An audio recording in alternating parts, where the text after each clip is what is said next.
Hi, everyone, and welcome to Professionals Unplugged. Thank you for joining me for another candid conversation about work. I'm Inga Hepton, your host and owner of Medea International. So I'm an executive coach, and my mission is to help people improve their impact and success, especially by supporting leaders develop their executive presence. And with me today, I have a really good friend, Birgit Grigoriou. Birgit is a public relations and marketing guru turned relocation and real estate specialist, now helping expats in Germany settle in with more ease. And I have Sir Billy Dorsey Jr. Billy is an international speaker, author of the book In the Right Seat, an award-winning music producer and philanthropist. His philanthropic work awarded him the title of Royal Knight, given by the Spanish crown. And last but not least, I have Kevin Walsh. Kevin is a coach, mentor, author, trainer, and speaker, running a business consultancy specializing in sales for international property development. And today I thought we're going to talk about well-being and performance and the impact of well-being at work and the performance at work. I've been listening to a podcast, was visiting my parents in Germany and taking a walk, which was really focused on the well-being aspect, which brought me or kind of gave me the idea of having this really multicultural conversation with you guys, because every single country takes a different type of approach when it comes to work culture and well-being. And having said that, why don't I bring the attention to our American guest, Billy? Thank you. And it's an honor to be with you guys today. In America, as it relates to well-being in the workplace, prior to the pandemic, there was a completely different perspective on that. Jobs would work you until you burn out. And as soon as you burn out, they were ready to shift the next person into your seat. They would invest more into training your replacement than they would into making sure that the current employee was healthy and stay able to be effective at the job. But what we've seen here in America since the pandemic is that there is more of an emphasis, not nearly enough, but more of an emphasis on the whole being and well-being of each of the employees. You've got quite a few people that are still doing work from homes, either completely or several days a week, and jobs are allowing that space for that to happen because people are trying to reacclimate into the world as it currently is. Jobs have mental health days. They've got time for you to be able to take breaks for those things that are necessary. And that wasn't always that way. So while we're not yet there in America, things are starting to head in a better direction. I would come in, although I'm European, the majority of my work is in the Middle East and in Africa. So if I speak from a cultural perspective there, a lot of work that we get involved in is training people in companies. And as you just quite rightly said, Billy, it's companies spend more money on replacing people than they do on retaining people.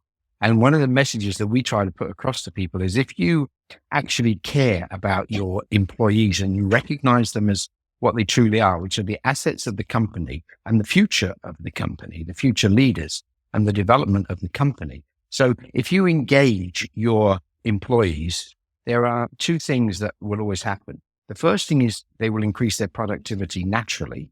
And then the second thing is you will increase your retention rates. So today, the most commonly spouted figure for replacing people is probably about $30,000 a head. And yet if a company was to invest probably 30% of that money instead on training and developing and engaging their team, they would save themselves an awful lot of money. Because the other thing that amazes me, that I see this constantly, and I literally have been told by companies, listen, if they're no good, don't worry, we'll fire them all and replace them. The challenge being that, you spend the $30,000 to bring the next person to sit in that chair, and the cycle will continue, because eventually that person will equally become as actively disengaged as his predecessor or her predecessors. They'll move on and the cycle continues. And the impact on the bottom line of companies is absolutely huge. So looking at it purely from a business perspective, forgetting the humanity side of it, it makes no sense, and change is needed. And you're right, Billy, since the pandemic, there have been changes. We constantly fight this with companies. They'll spend money to train the sales superstars, but they'll never invest money on anybody else. And that's one of our challenges, is to try to get them to do that. Well, from the perspective of a self-employed businesswoman, the first thing regarding the pandemic in Germany, my first idea was, all the company leaders are very afraid that all the employees will limit their power. They will lose their responsibilities, blah, blah, blah. This is the one of the countless aspects of this German angst. And what happened was that quite a lot of people felt very comfortable with being in home office, to work quite a little bit more independent than, being in the office from 9 to 5. Employees realized, well, there are other options and opportunities to show my power and my engagement and my professionalism, professional skills. Professionalism. Yeah, thank you. Blah, blah, blah. Just the same way, but and even much more when I'm working from my home office. And that changed a lot in Germany. The heads of whatever department realized that there is no decrease of empowerment or productivity when people are working from home.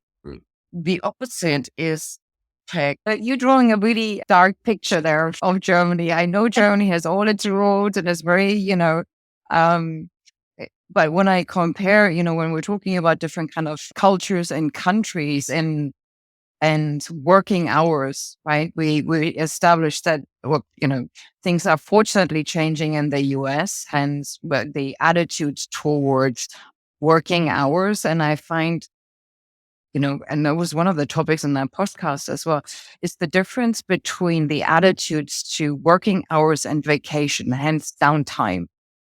And I think Europe has always had the opinion, okay, well, in order for our guys to deliver the best at work, they need to recharge their batteries. And everybody kind of had the same opinion. I can't just work all the time and give my best. It's just physically absolutely impossible. So people in Europe, I think they were always keen to really make sure they're taking their vacation days. Whilst in the past, at least, I met many Americans who almost held that as a badge of honor, saying, yeah, I get so many vacation days, but I never take them. I haven't taken a vacation in the last 5 years, and I'm really proud. And I say, what? Right. But to that point, Inga, I would say that's why you see so many people right now doing something that's called quiet quitting. They're still getting up every day, going to work. They're going through the motions, but they've checked out completely.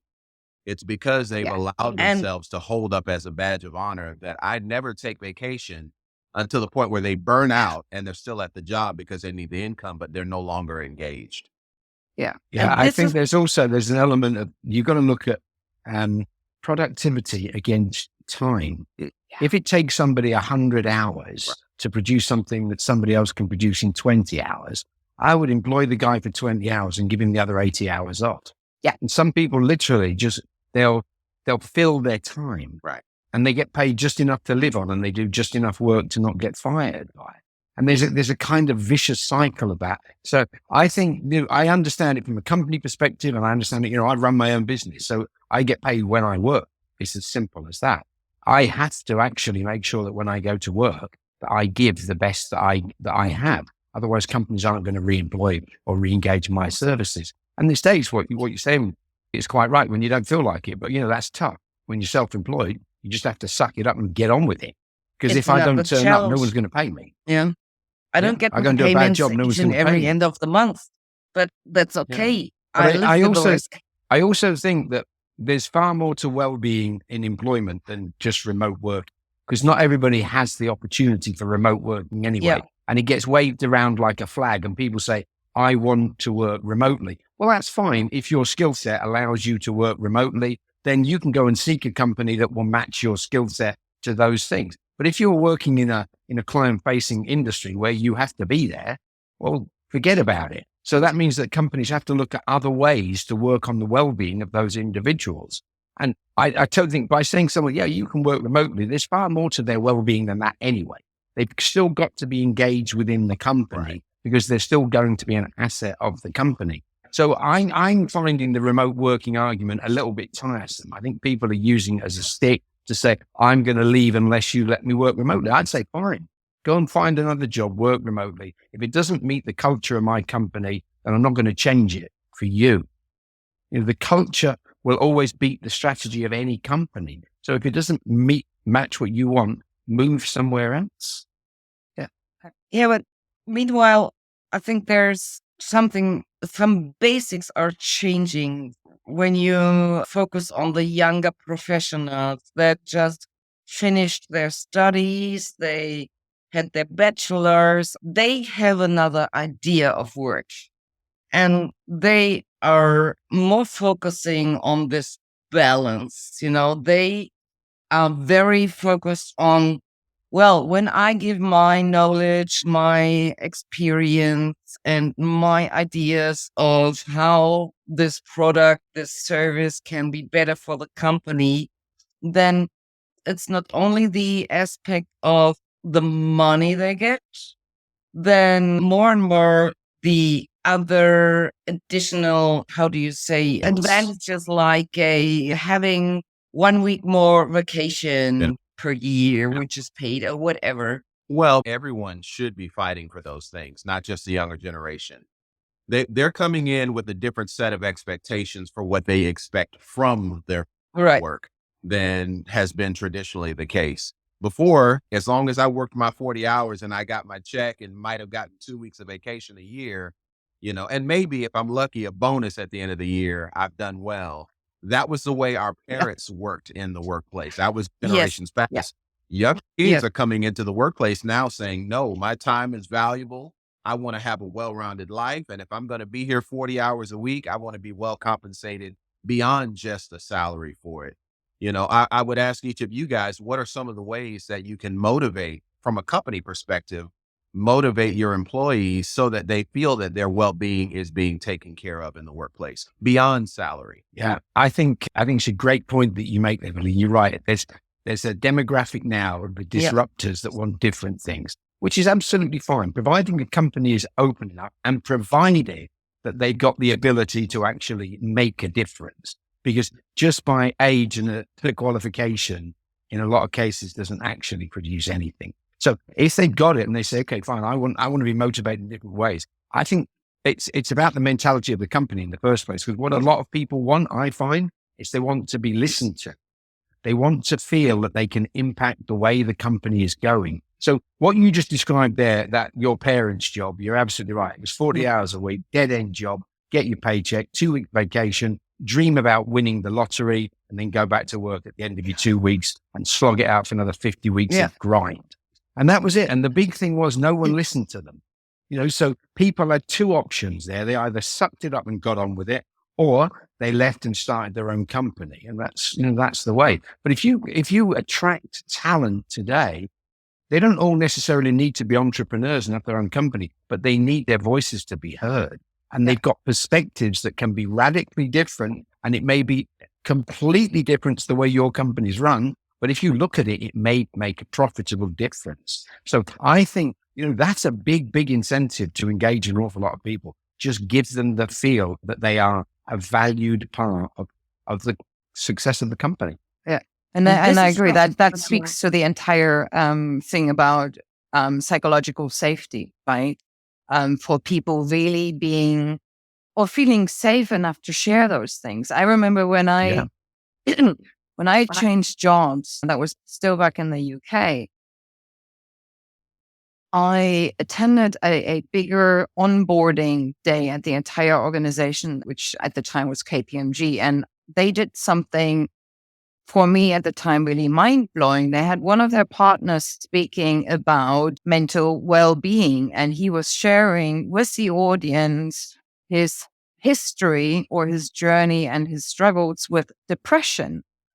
And I sat there and I thought, I've never heard anybody so openly speak about their struggles of depression. But that was the type of environment they tried to create, really encouraging. And particularly, right, if you have a senior partner standing in front of you and saying, well, I'm putting my hand up, I'm being vulnerable here, I'm showing this to you. It also encourages all the others, in particular the more junior people in the room, as well as in the entire organization, to seek out help, to engage in those kind of conversations. And I think that's, to you, Kevin's and Billy's point, right? There are also other forms of well-being. It's not just the hours. It's not just the vacation time. It is really the entire, let's have a conversation about all those other types of struggles and don't penalize people for those struggles. Yeah. Well, if I could just, sorry. Go No, I was going to share a quick story. One thing that I do when I go into companies, and this sounds really kind of basic, but there's a purpose to it. The first thing I do is sit with a group of people and I ask them to do two things. I ask them to stand up, tell me their name, and then tell me how they like to be called. And it's absolutely staggering how many times I hear people say, I never knew that was you. I never knew that was their name. Or I've been calling that guy Keith for the last 6 months and his name's Kevin. Imagine doing such a thing, Inga. Did you imagine I know, that? just But rub it in. Yeah, it's amazing how many times that happened. And people go, I got fed up and telling them, so I just accepted it. But my name is actually this, but I like to be called this. It's just a simple thing. And it's amazing how it just kind of, gets ignored. That's another form of well-being. Yeah, it does make a difference. Yeah. Well, from my role as a relocation consultant for different assignees from different companies assigned to Berlin, something is very interesting that there are traditional companies with a very international or well-known name, with a good image, with a good reputation, that offered huge relocation packages to their assignees, but they were treating them very bad. And the opposite was some of the younger companies and the startup companies that gave all the freedom to their assignees how to spend their relocation packages on their different individual needs. It's fascinating. And the other thing is, we have a time of big strikes in Germany. The employees don't ask for more money. They ask for more work and life balance. And this is a new quality, and I'm very happy to realize this in Germany. But that's not just in Germany. That's happening. No, not at all. You know something, Bridget, I think the work-life balance is an age-old problem, and that's regardless of culture, creed, race, or religion. And the other thing about it is as well, there's two sides to that coin, because sometimes it's not all down to the company. Sometimes you get people who are addicted to work and that's all they want to do. So they overcommit and they spend more time working than they'll spend with their family because that's what they want to do. So it's not always a company make people do it. There's that wonderful expression about, he's a workaholic or she's a workaholic. We've all met them. They don't have to be. There are some people, and it's, it does happen where some people feel guilty about taking time off. But I think the work-life balance is a massive one. And I think that impacts people's well-being from a stress-related situation. And a lot of people seek professional help to learn how to deal with it. And they realize a lot of the problems they're bringing on themselves because they're setting unrealistic expectations on what they think they can achieve in their 30, 40 or 50 hours a week. Yeah. And sometimes you have to say no. And every employee has the right to say no. Every employer does. Everybody has it. Right. It's just some people are scared to use it. Yeah. I mean, the key is under promise and over deliver. And that's even true. Absolutely correct. Employee in the workplace. And if we're talking about, work and health, life balance, I can only accomplish what I can accomplish within reason, within the time that I'm given, Monday through Friday or whatever your work hours may be. To your point, when I try to take on more than that, I am diminishing my ability to have a balanced life in other areas. When you're young, you can get away with that. But if you start that and set that as the precedent and the standard that you uphold throughout your years of working, it's going to catch up with you, and it leads to burnout. For There sure. was something that I read about during the pandemic, and I believe that there are still people navigating it now. It's called languishing. It falls short of a depression, but it's where people exist in a state of being unhappy, being unfulfilled, being unmotivated. And it's something that people actually, became a trend or something that became very common during the pandemic. Well, that's persisted. What's happened is now you got people that have gone back to work and they're still in the middle of that place of, not feeling fulfilled, not feeling like I can get up and give my best, not feeling like I can go above and beyond within my 40 hours. And so jobs are trying to bring 2019 standards in some cases, how they dealt with their employees, to 2024 emotional and mental states. And it's causing challenges that I don't know that all employers and their HR departments are well equipped to navigate. Yeah. So here's then the question. So I know we're running out of time, but I would like some of your thoughts on the question, right? So kind of touched on it in terms of how do we create a culture at work which supports the well-being of everybody in the organization, right? So hence the listening, creating psychological safety. But I wonder, what are your thoughts in terms of what can an organization or a team or a leader actually actively do to facilitate and encourage and motivate people to take care of themselves more than they did before? My short answer to that would be engage with your people. No two people are going to navigate that balance the same way. No two people face the same struggles and challenges. If you're a leader, let's speak just from that perspective. The leader has a responsibility to get to know, to some degree, the people that they're responsible for leading. Asking questions. How are you today? What can I do to help make your job better, to make you, to enable you to be more effective? What can we do as a company to better support you? Asking those questions is a huge step in that direction. Yes. I think for me, it would be about, again, it all starts at leadership. I agree. It's about appreciating the fact culture will always eat strategy. Yeah. You can spend fortunes bringing the greatest strategists in the world. If the culture in your company is wrong, you're never going to get there. So the first thing you have to understand is, what is the culture of my company? And sometimes we get leaders that elevate themselves into their little tin godlike position. And they sit in their ivory towers and don't come down. And what they need to do is get down on the ground. And I listen, talk to people and say, when I say, how are you? Mean it. Don't just say it. Wait to get an answer and take that on board. So changing the culture that's the best way to do it. Look at the culture in your company, and if it's bad, make changes to it. But asking your employees, how are you, should come from the heart. Yeah. These things, engaging your team, your employees, and show that they are only human. There are no machines and there are no leaders, and I have to show you this and that, and this is the way. Just to get in touch with your people on the same level, Yeah. In German, we have a saying. If I translate it word by word, I would say the fish stinks from the head. Always. Fish rots from the head down. Fish rots from the head down. Yeah, absolutely. Yeah. And that's usually where you need to start when it comes to changing work cultures. Although sometimes you can start smaller in a team. Anyway, I'm afraid we're out of time. I believe there's so many different more aspects we could probably talk about and dissect well-being at work and performance much more. But I'm afraid that's it. So thank you very much. Thank you for listening to Professionals Unplugged. I hope you enjoyed the podcast. And if you'd like to hear more, check out my website, www.medeaintl.com, for insights, connecting, and coaching. Until then, unplug and look after yourself.